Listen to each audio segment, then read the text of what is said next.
د هلمند ولایت ګرمسېل ولسوالۍ د سپار او بینادر سیمې اوسېدونکي وایي چې په خپله سیمه کې په کافي اندازه روغتیایي امکاناتو ته بشپړ لاسرسی نه لري.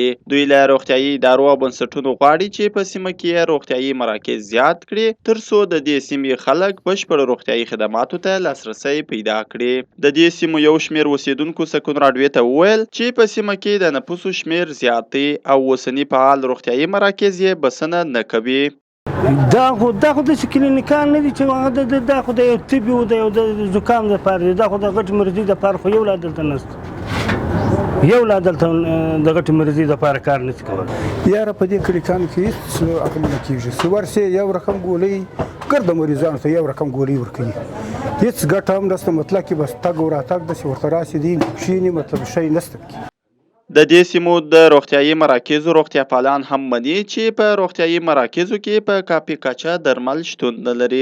دلته خو مراجعین ډېر زیات لري، په دې وجه باندې چې دا زموږ بینادر کې تقریبا 19,000 نفوس لري، موږ یو BHC کلینیک لرو، نو هغه دا اوس هم ډېره پراخه ده، مطلب د دې ځایه تر سپاره پورې 15 کیلومتره مسافه ده. هلته بل کلینیک دی په سپار کې، دلته په بینادر کې دا یو کلینیک دی، نو ستونزه دغه ده، دلته باید یو بل کلینیک اضافه جوړ شي. د هلمند د عامې روغتیا مسؤلین بیا وایي هڅه کوي تر ټولو سیمو او ولسوالیو پورې روغتیایي خدمات او درمل ورسوي. دوی زیاتوي اوس مهال په ګرمسېل ولسوالۍ کې فعال 23 روغتیایي مرکزونه شتون لري چې خلکو ته خدمات وړاندې کوي.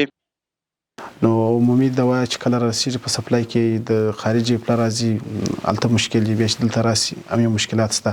دوا پر برابر عموما په ټول افغانستان کې یو څه مشکلات شته چې د وزارت سره موږ دا خبره شریکه کړې ده بار او دوی ماده راکړې ده چې دا مشکل به حلیږي.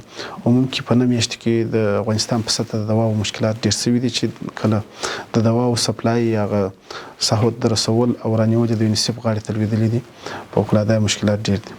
عموما باید ووایم چې ځینې ساحل اوس هم موږ تقریبا په ګرمسېل کې تر 22 تر 23 پر کلینیکونه لرو، 4-5 کلینیکونه نور ته هم ضرورت شته چې هغه زموږ د وزارت د قانون په اساس باندې د دوی هغه سپینې ساحې پوره کوي.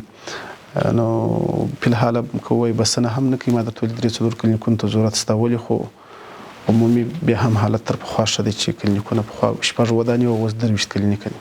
د هلمند د ګرمسېل ولسوالۍ د بینادر او سپار سیمه له مرکز لښکرګاه ښار څخه شاوخوا 200 کیلومتره لرې پرته سیمه ده چې خلک یې د روغتیایي خدماتو له کموالي شکایت کوي. خلیل الله هیوادمل، سکون راډیو.